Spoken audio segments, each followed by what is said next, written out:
we get a lot of people that can run equipment, but they can't finish. Hello, faithful listeners and new ones alike. It is Ryan here with the Skid Steer Nation podcast. Skid Steer Nation podcast is brought to you by Groundbreaking Growth. It's a division of Skid Steer Nation, but it is focused on working on your business on the back end, not actually in the field. Groundbreaking Growth is like a coaching / consulting company. We work with you directly to help you structure, frame your business, how to market and advertise better, how to close more sales and scale by hiring properly. If you're interested or feel like you've been struggling with your business lately and you'd like some input or to learn more about the program, head over to groundbreakinggrowth.com. You can see what the program's all about. You can book a call. That call will be with me personally, and I guarantee you'll learn something from that call, whether you join the group or not. With no further ado, I want to introduce our guest this week. His name is Beau Clem.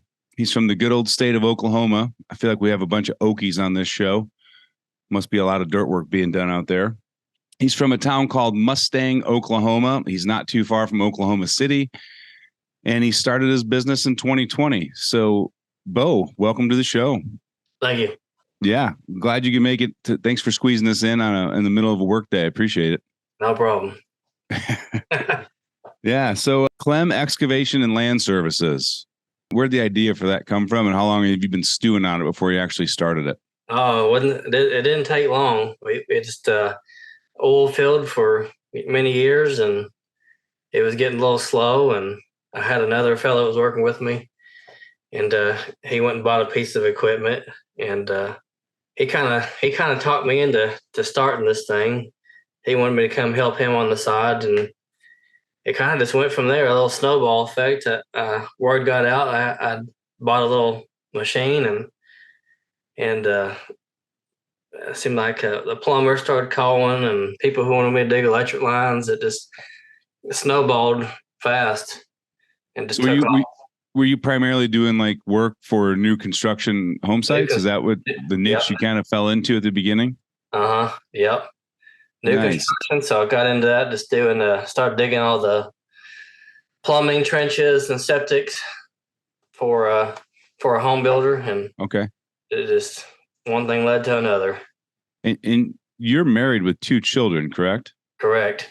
So as this side business is taking off and the idea of leaving your secure paying job, how did the family fall into that thought process for you? And like, how did you? It was we struggled for several months trying to make everything work, and we had to tighten the budget up, for everything to work out the way it did. But everybody supported me through that little rough patch right there, and it was like we started in the mid 2020, and it was slow and rough that first 6 months trying to get your name out there and let everybody know, hey, I'm in business. But first of the year is when it really kicked off for us. We picked up another home builder, and that's when things really took off. Nice. So you left a full-time job and you were getting some work with the equipment, but you weren't like going, man, I don't have time to do both. So what was your deciding factor to say, you know what, it's time to not divide my attention and just go 100% in on the new business? The oil field work, all hours of the night, being with the family, no family time at all, oil field work. So that's what decided for me. Like we moved around enough. I got a son that's been in 5 schools, so, and my little girl, I didn't want her to go through that. So I was doing my best to, make sure we could sit down in one spot for a while. So your motivating factor was family, not money. Right. Yeah. That's awesome, man. Do you find that because you were driven to do this for your family instead of to make money, like, were you more focused or did you work harder on it? Did you notice any difference? Yeah. I wanted to succeed on my own. I came from my dad owns businesses, and more or less trying to follow in his footsteps also. That's awesome, man. Yeah. I just find like when you have a purpose, You just have a little bit bigger fire, Mm-hmm. and like the roadblocks aren't as big. Like you find a way to get over them. You You're find right. a way to persevere and keep the persistence moving forward. Mm-hmm. And like anything good in life, Beau, like your firsthand experience of this, like if you persist long enough, you will create opportunities. You will. Yes. Yeah. That's awesome, man. That's awesome. So, and your wife, like, it didn't cause any stress at home between the Oh decision yeah, or the yeah, yeah, first. yeah. Oh yeah. Oh yeah. Yeah. We remain stressed. It become when the chaotic becomes the new norm, right? Yep. Oh, that's funny, man. That's funny. So, since 2020, where have you taken the business in 3 short years? We work for this. We do a lot of home builder stuff. So I went from myself to having multiple employees now. So we're still growing. That's fantastic. And like Continuing to by grow. multiple employees, like 2 or 3 or Yeah, three to 4 or 5. Just we've had up to 5, 6 at a time. So okay. And are you hiring based on need for specific projects, or like are you fluctuating from 3 to 7 because of the quality of the person and the fit with the company? that is another thing right there. We've went through. I can't even think of how many people we went through that has applied, came on with us, and we've gave them a task to do that they said they could do, and we could never get it achieved. So Yeah. we've had to go through some people. Are you at a point now where you kind of look back at who you hired and how you interviewed them and all that? Are you changing your approach? Are you still just saying, No, yes, keep yes. shotgunning it until we find the right guy? No, we've changed. We changed how we're doing it now. So Can we talk about that a little bit? Like kind of walk me through like the first few hires to like the way you're hiring today. well, the first few was, we was kind of desperate, so we needed just, hey, they said they could do the job, so we brought them on and try and turn them loose, and we get them out there, and I try to give everybody those chances to, show us what you can do, but we had so many people that couldn't. We get a lot of people that can run equipment, but they can't finish. And I'm in the home builder is in the finishing game. We got to be able to finish dirt work, finish it out. So how do you hire now, or like what qualities are you looking for in people now?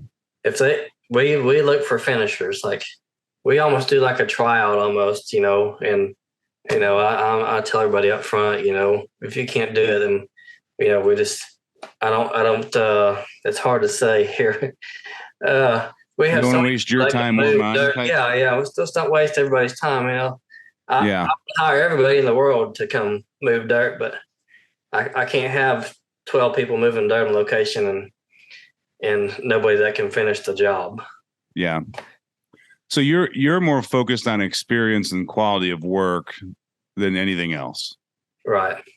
Has that created any like issues with team members because like their views and their culture, their ideologies are different, or do they seem to have you been lucky and they mesh well together? We've had a little bit of that in the past where that people don't see eye to eye, I guess you might say, but we've all worked through it and it's been That's good. awesome. I just have found a lot of guys when you hire solely on experience, like you're kind of bringing in like an alpha level operator. He's got enough experience. He knows he's good at what he does. He knows he knows he's worth his salt. And if you I've just found if you mix too many of those together, like blindly, it usually turns into like a little bit of a struggle where they're trying to all be the alpha on the team. Right. I know what I'm doing. Don't tell me what I'm doing. Don't tell me my mistakes because they're not wrong. And like it just, I've seen some companies fall into that where then it just kind of erodes the whole company. And you really got to manage it. So I was just wondering if bringing in that type of employee for you is if you've seen any of that firsthand. Mm-hmm.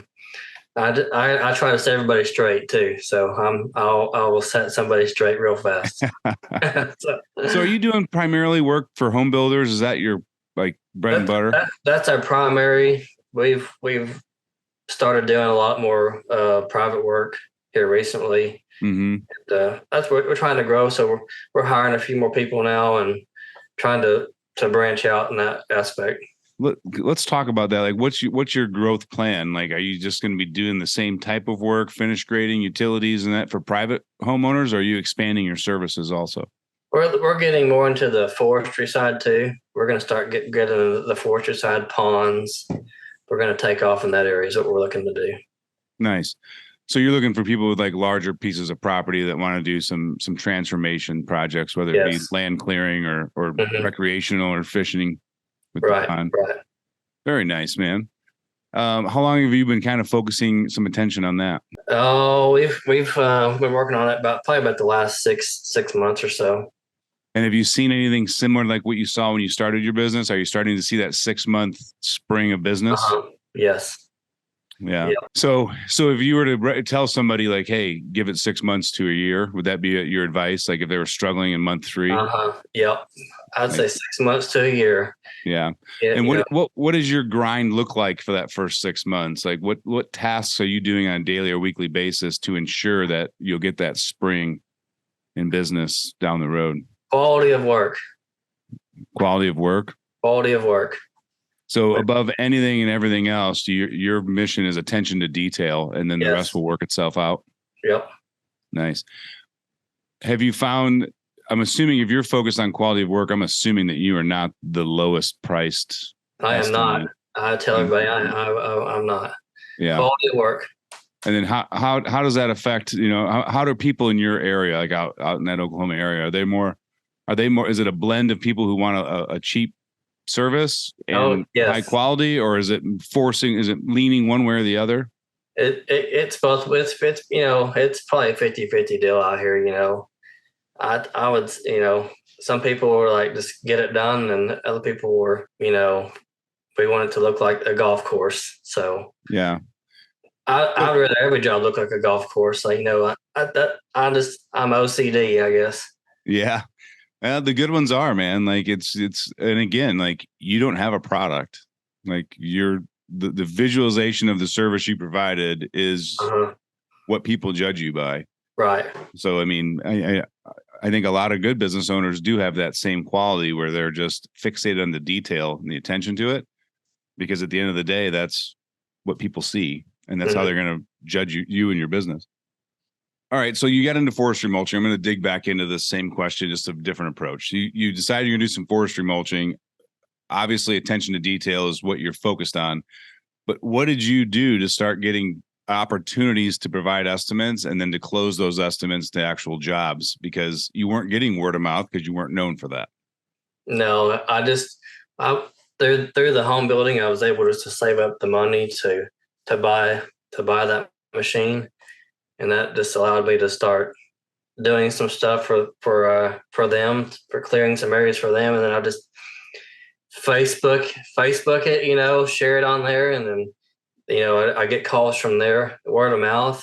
These home builders, these real estate people, they see you have that, and they always, they're spreading it for you too. So yeah, they see your work and they're like, so-and-so's got this. They can clean all that up, Is this more from the builder side of things or from the realtor side of things when you say in the realty in that? Both. Mm-hmm.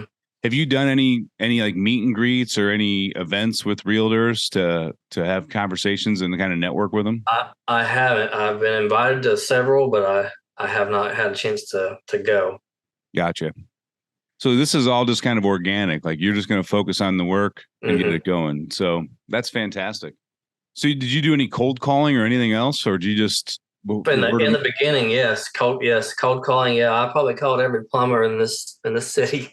Yeah, and that's that persistence we talked about, right? Yeah, like there's a reason you started doing utility work is because we went on and got on every home builder site and registered, and we called everybody. I made hundreds of phone calls. Yeah. Looking back at those hundreds of phone calls, like, do you ever look at it and go, wow, that first phone call I made was terrible. Oh yeah. By the 100th, like it was such a better pitch and presentation of who I am and who my business is. Yeah. It just took that one person to give me that chance. And that's what did it. That's what did it for you. Yeah. Yeah. I just remember I read somewhere not too long ago, and it just made me chuckle because I remember thinking back to this podcast too for myself. So I was relating it to myself. But basically, the ad said your first sales call is going to suck. Your first email is going to suck. Your first podcast is going to suck. Your first time you operate a skid steer is going to suck. But you can't get to great if you don't have a beginning. You know, so it's kind of like you just got to endure that suck. It's got to suck, right? We always joke with the guys we work with, and I'm like, yeah, you need to start posting more and using this format to kind of tell some stories. And they're like, oh, I'm not very good at that. I'm like, well, you're not going to be. Like, it's going to be terrible. That's how you get better, you know. I mean, same thing with, you know, I mean, first time you were in a skid steer, I don't know how old you were, whether you were 5, 10, 15, or 20. I mean, you weren't good in it. No. You just had you just liked it, so you wanted to keep doing it. You know, it's the tasks that you don't necessarily like or outside of your comfort zone is when you got to have that mental check to go, you just got to keep doing it. Right. You know, because it would have been very easy, I'm assuming, for you to stop making phone calls after 5 or 6. Oh yeah. There were some times I was like, man, I'm gonna have to go back and do what I was doing. Yeah. So you just gotta kind of push through and commit to making those phone calls. Yes. And go find those opportunities. It was during, you know, during that fall, winter, and you know, and Christmas coming up and everything, and we were almost living like check to check for a little bit. So yeah, and that in itself provides like a crazy level of stress. Yes, and that just encouraged me to start. I just made more phone calls. Yeah. So yeah, it's like, I think you really get to a tipping point where you're going to die trying and keep making those phone calls, or you just kind of get to that point where you kind of self-implode and you kind of like don't know what to do next, and it gets worse. And it's like a razor's edge, right? Like when you get to that point, it's easy to fall either way. And if you're not aware of where you're at mentally, you know, I've heard stories of a lot of guys that kind of like they lose it there. You know, and then that financial stress, just like erode, they don't sleep. So now their health's terrible, you know. Right. Their relationships are rocky because I'm sure they're acting edgy and short and angry, not at them, but at the business, but it affects the relationship. So next thing you know, you've just taken your whole life and you're slowly eroding all the pieces of it based on one thing you're focused on. Did you notice that you said every day is stressful in your relationship, but like, did you notice a heightened level of tension between you and your wife, like during that time when you were grinding and living check to check? Oh yeah. I mean, probably tension between me and everybody. on a mission, and you know, and I got one thing in my mind, and you know, we're just trying to, and I just had it set in my mind, and I'm gonna make this work no matter what. Yeah. So, did you have to sacrifice a lot of family time to make it work? Yes, I did miss a lot of stuff, actually, you know. Was that intentional? Like, hey, I know I'm going to sacrifice for the next year, but I'm going to be able to gain so much in the future. Was it like an intentional sacrifice? Oh, yes. Yeah. I just know how to build everything up. Yeah, I've got a bad habit. I should not say it's a bad habit. It's a good habit. But I like to go through and like kind of go through your personal and your business Facebook pages because I want to learn about you. In addition to like the information you provided us for the podcast episode. And there was a post that you made, and it made me, that's why I asked that specific question. But basically you're saying you're going to spend 70% of the time that you spend with your kids by the age of 12, 90% by the age of 17 or 18. So stop being so busy and start being present. Yeah. I heard that a long time ago, actually. Like my grandpa always said, when I was working in the oil field, he told me to quit working so much. It wasn't worth it. Yeah. Yeah. It ain't worth it. But no, and it's, you know, like my father passed away last year, and like throughout the process of him going into hospice and us being there and taking care of him, I did a lot of that same reflecting, kind of like similar to that post. Be like, wow, I only saw him for an afternoon here or for a day or two here since I've been 20 years old, because I didn't live at home and I didn't live in the same town. Yeah. So like, I mean, I'm looking at that going, wow, I bet that was closer to 93%, 94% for me. Right. And then I heard a guy talk about like, as he was our age, Well, he's my age. I don't know how old you are, Beau, but I'm in my mid 40s. Right there behind you. Okay, you're right there. But he talked about, he started looking at his family with like, especially his parents. He's like, all right, my parents are 73 years old. You know, the average lifespan is 79 or 80. So I've got 6 or 7 more years that I'm going to be able to spend time with them. He's like, I see them twice a year. So that means I'm only going to see my parents 14 more times before they pass. Right. And like when you look at it that way, it's just eye opening. And for him, that'll made him prioritize an extra visit or 2 extra visits a year. Right. Because he wanted to expand that number to 20, 25, 30. But it's things you don't think about. Like when I heard that, I'm like, oh, and I'm like, wow, he's absolutely right. I see my parents 3 times a year and they're 78 years old. I've got 6 more times. Yeah. It's this, when I started this, I wish I'd have made it more of a priority to go see mine too, or my dad. So yeah, but that's the thing. Like when you decide to start a business, like you've got to be aware of that you are going to make a short-term sacrifice for long-term gain. Mm-hmm.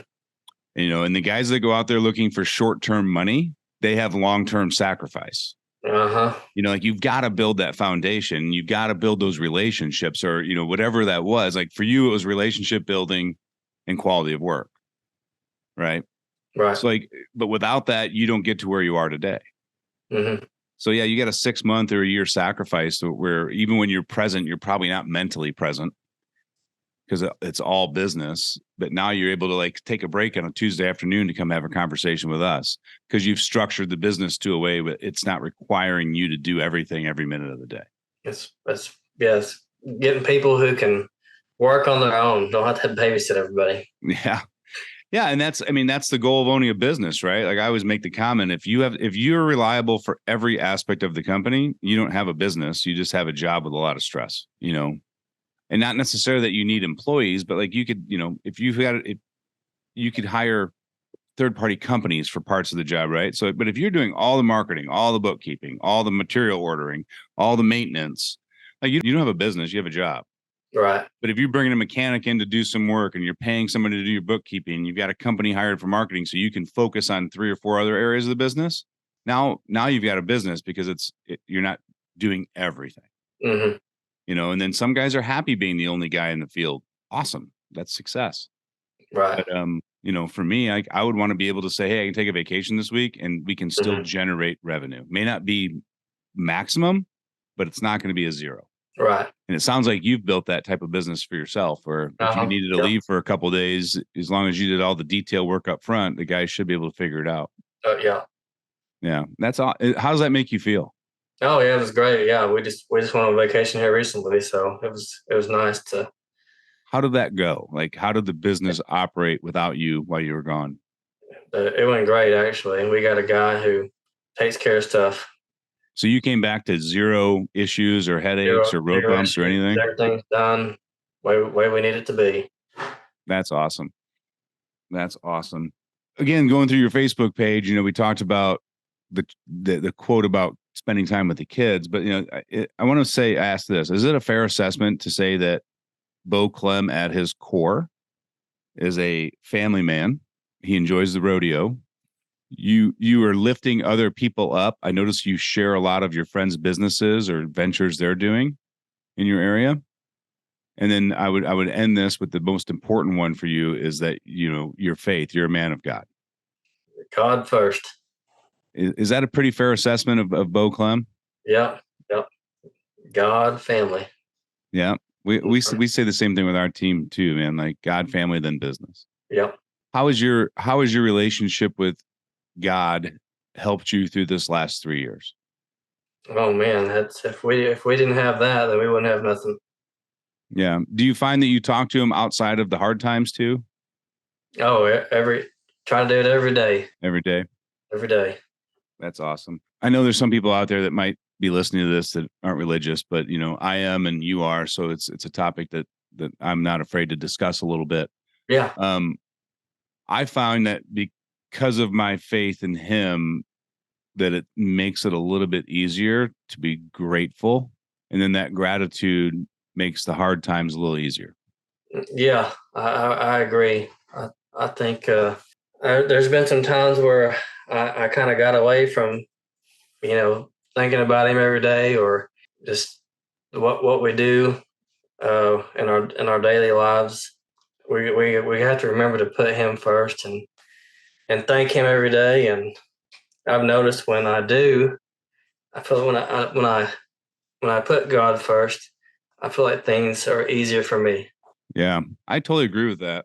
The days that I start journaling and I do my moment of gratitude and some other things, Right. like he's always included in that, but I feel like the whole day is set up for success. And I can tell you at 2 in the afternoon by the day I'm having whether I journal or not in the morning. Yep. Yep. I try to start my day off with watching some kind of message. I watch Jack Hibbs a lot. Yeah, I In the saw that you morning, shared quite a bit of his stuff uh, on your page. in the morning when I get up, I usually I'll start Jack Hibbs with my coffee. Yeah. I'll try to I actually listened to an Oklahoma boy. Yep. Yep, Craig Rochelle. So He's based out that's in Oklahoma.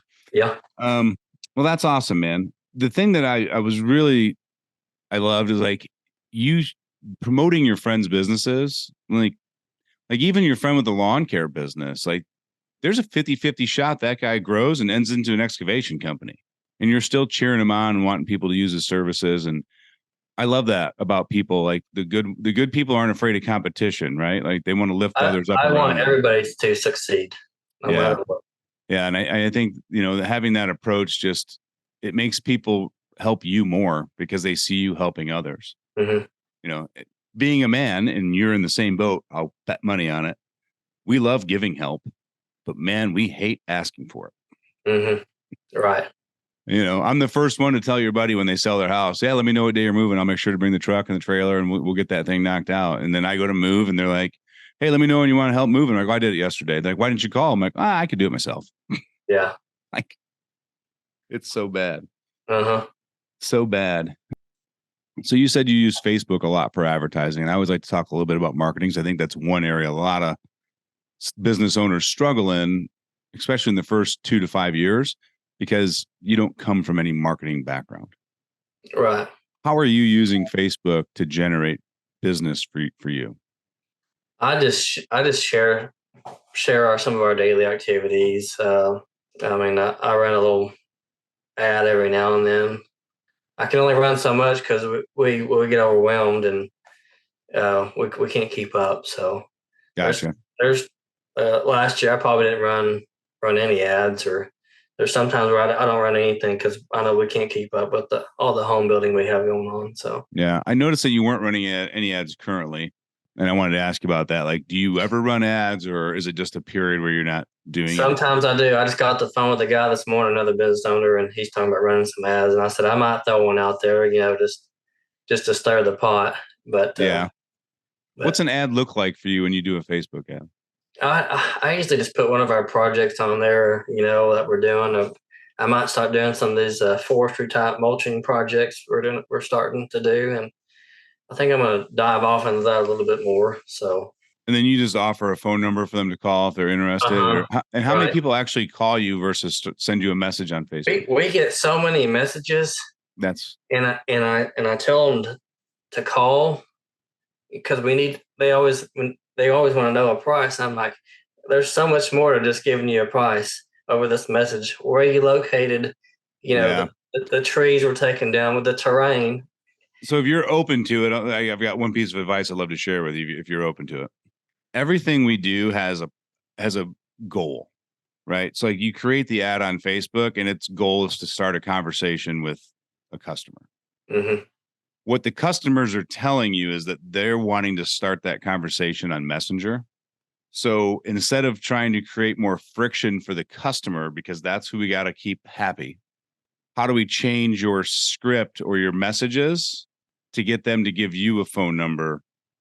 Because your goal is still to talk to them live. Right. Right. Yeah. So instead of fighting with them and struggling with them on the message of like, no, I need to talk to you or this or that. Like, how do you create some sort of a framework for you to message them? Hmm. Like, maybe it's one or two simple questions to get some conversation rolling and then ask for their phone number so you can get more details on the project. I mean, something that might be beneficial for you. It's like when we do our advertising, when we send an email out, the goal of the email is to get them to the website. The website's goal is to inform them enough to put it in the shopping cart. Right. And when I started looking at everything having one simple task, it allowed me to figure out the process for that better. Mm-hmm. And the more friction you put in between the customer and the end result, the lower success rate you have. Right. Right. There's a reason that the guys say, hey, if you watch too much TV, every time you get done with it, unplug it and put the cord in another room in a drawer. You'll watch a lot less TV because we're so lazy. We don't want to go get the cord and plug the TV back in. Yeah. So that would be my 2 cents on Uh-huh. that. It's just like looking at it from that perspective. Like the ads goal is to start a conversation. The market's going to tell you where they want to have that conversation. Mm-hmm. And then it's up to you to figure out how to get what the market wants and maneuver it to get what you need, which is a phone call. Mm-hmm. Awesome. What does Clem Excavation and Land Services look like in 2026? Oh, hopefully a few more people, and still cruising along. What's the 20-year goal? Is it to stay in that 5 to 10 employee range and just be really good at what you do, or is there aspirations of large expansion? Or I'm looking into it, the larger expansion of stuff like that. I just, some things I got to learn myself to grow to that next, 20 people or 30 people. So yeah, the bigger size projects. yep. I would say your best person to learn from is the guy that's already doing it right now, Mm-hmm. and just finding it any chance you can, coffee, lunch, drink after Oh work, yeah. whatever it is. But you'll get more knowledge out of an hour with him than 10 hours on YouTube. Right. Yep. So, well, that's awesome, man. Oh, let's talk real quick. I think you talked about a terrible experience of like hitting utilities on a job site. Yeah, I hate utilities. I've got a sneaking suspicion you're not the only one. Oh, people call me to dig around utilities. I'm like, no. Will you tell them no? Some of them, yes. I was like, no, I don't want no part of it. Yeah. Because everything, I feel like some of the utilities are just poorly. I hate to say it, but they're poorly placed where they need to be in the ground from on a grade from where a grade's going to be. We get a lot of that where the neighborhood is not quite to grade yet, and they're coming to put these utilities in, and they're not in the right spots. That they should be deeper or whatever the case may be, or they've marked a line here and it's over here, and yeah, recently I got a call to dig around some utilities, and I passed it along to somebody else. It's like, it ain't worth it to me. Yep. I like that. I mean, I think that's the sign of growth in your business, is like when you know what you're willing and what you're not willing to do, and it's okay to say no. We don't have the equipment for that. A hydrovac to uncover some stuff like that, or the manpower for somebody to get down there and dig all day. Yeah. So I'm not. That's fantastic, man. I think that shows like good vision for you and where you're at and where you want to go, and that's pretty awesome. Well, Beau, that's great, man. I really want to thank you for spending some time with us today and sharing your story. I think there's a lot of people out there that have either just started or getting ready to start, and they're dealing with a lot of the same problems you had, whether to make the commitment to go full time or to persist in doing tasks that seem like getting you nowhere, even though you're going to get a springboard effect later. And just to hear it from a guy that's out in the field that walked that exact walk could make a difference in someone's life. So thanks for coming on and sharing all that details with us today. Yeah, no problem. Excellent. Well, guys, if you liked what you heard, don't forget that we do have a full podcast with multiple episodes. So please subscribe. And if you really enjoy the show, I just ask that you share it on your social media sites, talk about it with your friends. That's how we grow our business. And that's how you can help us keep delivering more content by letting us know that people out there like what we're doing. Feel free to shoot us some messages on social media too. If there's something that resonated with you, we'd love getting that feedback from you guys. That's how we can make the show better. So until next week, take care.